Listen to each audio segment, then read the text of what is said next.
अस्सलामुअलैकुम, आप देख रहे हैं प्रोग्राम किसान की आवाज़ और मैं हूं मिशाल इम्तियाज़ नासिन। आज हमने दावत दी है एक ऐसे बिजनेस पायनियर को जिन्होंने पाकिस्तान में पहली मर्तबा गैर रवायती फसलों को मुतारिफ करवाया और उनकी काश्त भी यकीनी बनाई। तो अब जैसे कि आप सब जानते हैं कि बहार की आमद है और अभी सबसे आइडियल वक्त होता है किसी भी फसल की काश्त के बारे में। तो आज हमने दावत दे रखी है मिस्टर जावेद कमियाना साहब को और आज हम इनसे जानेंगे कि हम इस मौसम में क्या चीज़ काश्त कर सकते हैं जो कि हमें बहुत ज़्यादा मुनाफा भी देती है। अस्सलाम वालेकुम। जी वालेकुम सलाम मिशाल।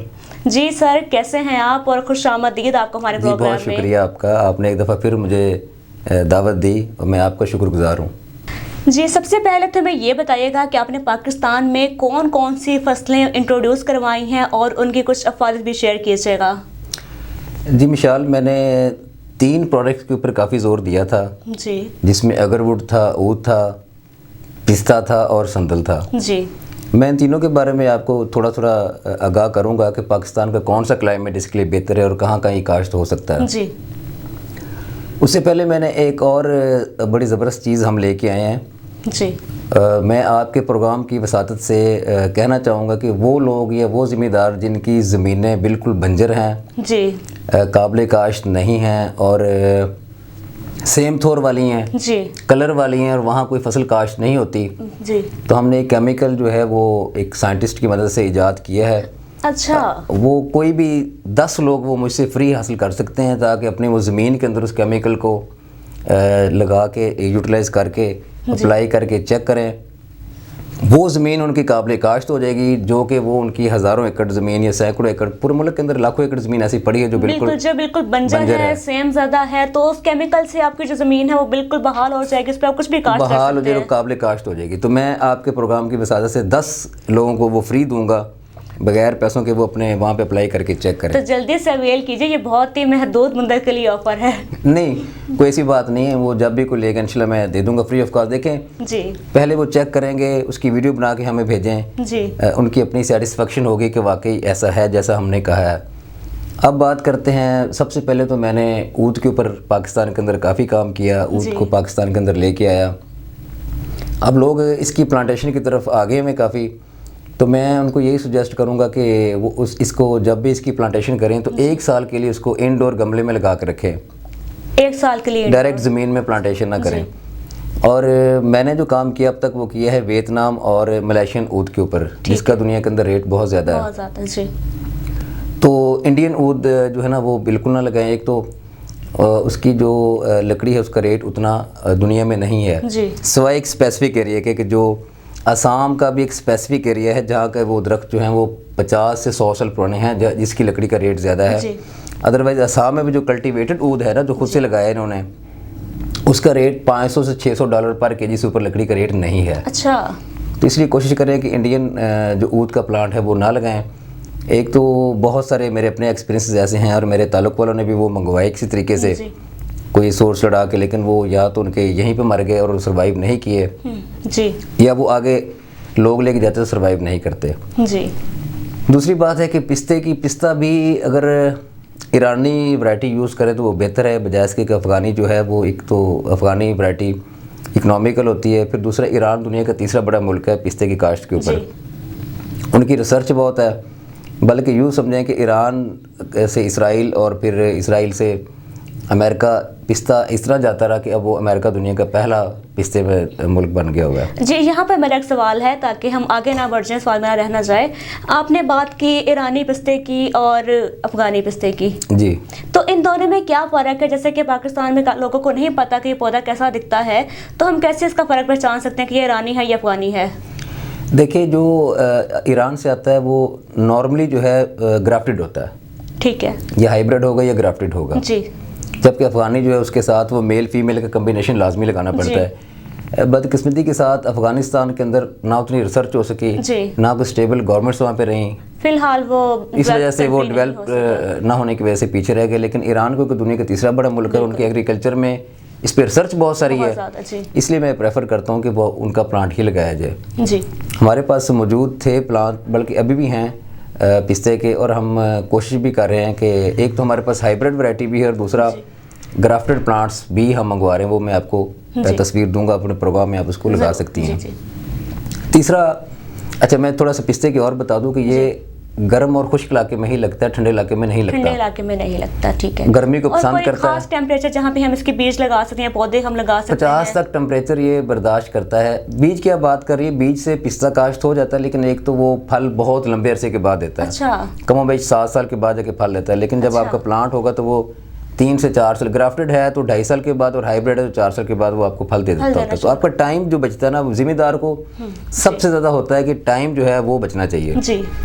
तो गर्म और खुश्क इलाका पसंद करता है, मैला ज़मीन पसंद करता है, 50 तक टेम्परेचर खुशी से बर्दाश्त करता है, गर्मी सर्दी बर्दाश्त करता है। और हमने तकरीबन 1.5 साल से इस वैरायटी के साथ हमारा वो कहते हैं वह पड़ा हुआ है, तो वो बड़ा कामयाबी से पिस्ता ज़बरदस्त काश्त हो रहा है माशाल्लाह। अच्छा, और प्रोडक्शन के हवाले से कोई इसमें फ़र्क है, या ज़्यादा मिलती है या कम मिलती है वैरायटी में? ईरानी वैरायटी हर लिहाज से बेहतर है। वैसे ही पिस्ते की एज तो 300 साल है, वो तो ऑन द रिकॉर्ड रिसर्च भी लोग कर लेंगे। हाँ जी, लेकिन ये है कि इसकी प्रोडक्शन उससे कहीं बेहतर है, और इसका ये कह लें कि फ्रूट का साइज़ भी बड़ा होता है जो ईरानी वैरायटी होती है। अच्छा। इस वजह से ईरान की वैरायटी को प्रेफर किया जाता है। तो पाकिस्तान के हर उस इलाके में काश्त हो सकता है जहाँ पे स्नोफॉल नहीं होती या शदीद ठंडे इलाके ना हो, तो वो हर जगह काश्त हो सकता है जहाँ टेम्परेचर मनफी ना जाए। अगर मनफी जाता भी है तो वो वहाँ पे स्नोफॉल एटलीस्ट नहीं होनी चाहिए। कई ऐसे इलाके हैं जहाँ पे मनफी जाता है लेकिन स्नोफॉल भी नहीं होती। तो वहाँ पे भी ये मौजू तरीन है पिस्ता काश्त। पाकिस्तान में बड़ा कामयाबी से काश्त हो रहा है। जब मैंने नया इसको लॉन्च किया था तो उस वक्त लोग थोड़ा सा परेशान थे, डरते थे। को 5 प्लांट मंगवाता था, को 2, को 10, लेकिन अब अल्हम्दुलिल्लाह 1-1 एकड़ में लोग लगा रहे हैं, 100 प्लांट लगा रहे हैं। उसकी कोई डिटेल मुझसे लेना चाहे तो वो ले सकता है, मैं उनको शेयर भी करूँगा इंशाल्लाह, ताकि जाके खुद देख के तसल्ली भी कर सकते हैं। बिल्कुल। तीसरा मैंने काम किया था संदल के ऊपर जी। अच्छा, संदल जो है ये भी पाकिस्तान में इससे पहले काश्त नहीं हो रही थी, नहीं होता था, तो क्या अब ये मुमकिन है? जी, काश्त हो सकता है। इंडिया इस वक्त दुनिया का दूसरा बड़ा एक्सपोर्टर है संदल के लिहाज से। ऑस्ट्रेलिया पहले नंबर पे है और इंडिया दूसरे नंबर पे है, लेकिन अनलकीली पाकिस्तान में संदल के प्लांट्स भी अवेलेबल नहीं थे या अवेयरनेस ही नहीं थी। अवेयरनेस ही नहीं है जी। अब संदल को आपको सुन के हैरानी होगी कि जितनी अच्छी गर्मी होगी, जितना अच्छा टेम्परेचर होगा, वहाँ उतना अच्छा ये ग्रो करेगा। अच्छा। अब किसान लोगों को पता है कि वन की मिसवाक होती है एक जी जी, उसको वैसे तो इंग्लिश में कहते हैं टूथब्रश ट्री कहते हैं जी जी, लेकिन वो वन का दरख्त कब्रिस्तानों में बड़ा लगा होता है, बड़े कदीम दरख्त हैं। हाँ जी। इसकी, जैतून की और संदल की, ये तीनों एक ही फैमिली से बिलोंग करते हैं। अच्छा, तो इसलिए इसकी भी पाकिस्तान में तो वन का पौधा तो बहुत ज्यादा होता है। वन के दरख्त तो कब्रिस्तानों में 100 साल 200 साल पुराने लगे हुए हैं। जी जी। तो ये इनकी फैमिली एक ही है। तो संदल की हमें असल में चीज़ों की अवेयरनेस हो तो फार्मर उस तरफ आए ना लगाने के लिए। बिल्कुल।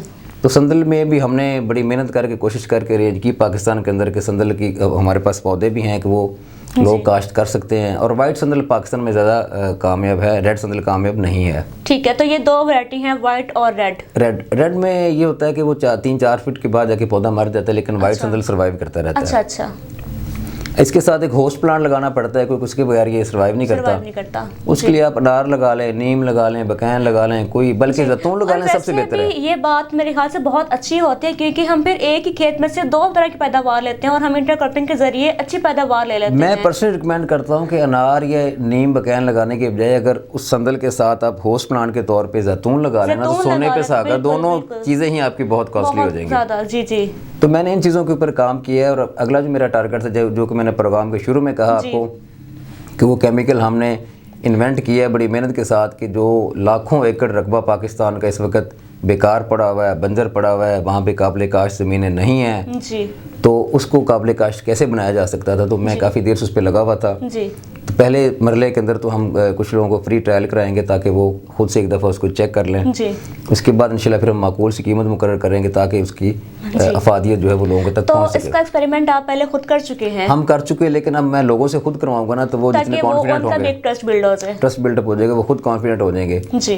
तो ये कि ऊद के बारे में मेरी काफ़ी वीडियोज़ हैं जी, पिस्ता है, संदल है, इसकी फार्मिंग लोग करें तो ये तीनों इंतहाई मुनाफा बख्श, बिल्कुल बहुत ही अच्छा यानी कि कारोबार। और ये थोड़ा थोड़ा लगाएं, कनाल कनाल में लगा के, लेकिन शुरू करें ना। बिल्कुल। अगर हम इसी दौड़ में रहेंगे, कई लोग तो फिर कहते हैं कि जी हमें दिखाएं पहले पिस्ता कहाँ फल दे रहा है, तो मैं कहता हूँ बलोचिस्तान में दे रहा है, पंजाब में तो अभी ट्रेंड ही नहीं था, ये सिंध के अंदर हम लेके आए हैं इसको, इंट्रोड्यूस करवाया, तो इस काबिल काश्त हो गया माशाल्लाह, तो लामाला फल भी देगा। बिल्कुल देगा। इन चीज़ों के ऊपर काम करने की ज़रूरत है ताकि मुनाफा जिसमें ज़्यादा कमाया जा सके और जिम्मेदार को उसका फ़ायदा हो इकॉनमी के ऊपर। जी बहुत शुक्रिया आपका। शुक्रिया। तो नाज़रीन, अगर आपको ये केमिकल चाहिए तो इस वक्त आपके सामने जो नंबर आ रहा है आप इस पर रब्ता कर सकते हैं। ये जावेद साहब का ही नंबर है, आप इनसे बात करके तो आप अपनी ज़मीन के ये केमिकल मंगवा सकते हैं। इसके साथ आपने इस प्रोग्राम में ये भी जाना कि बहार के महीने में इस वक्त आप संदल लगा सकते हैं। इसके अलावा आप अगर वुड लगा सकते हैं जिसे ऊद कहा जाता है। इसके साथ आप पिस्ता लगा सकते हैं और ये तीनों फसलें ही, तीनों प्लांट्स इंतहाई मुनाफा बख्श होते हैं और आपको बहुत ही अच्छी पैदावार भी देते हैं। इसके साथ आपको जो मुनाफा है बहुत ही हैंडसम देते हैं, तो ये आपको लाजमी काश्त करना चाहिए। इसके साथ अगर आपको कोई मज़ीद सवाल है तो नीचे कमेंट कीजिए या फिर हमें कॉल कर लीजिए, हम आपको आंसर कर देंगे। इजाज़त दीजिए, खुदा हाफिज़।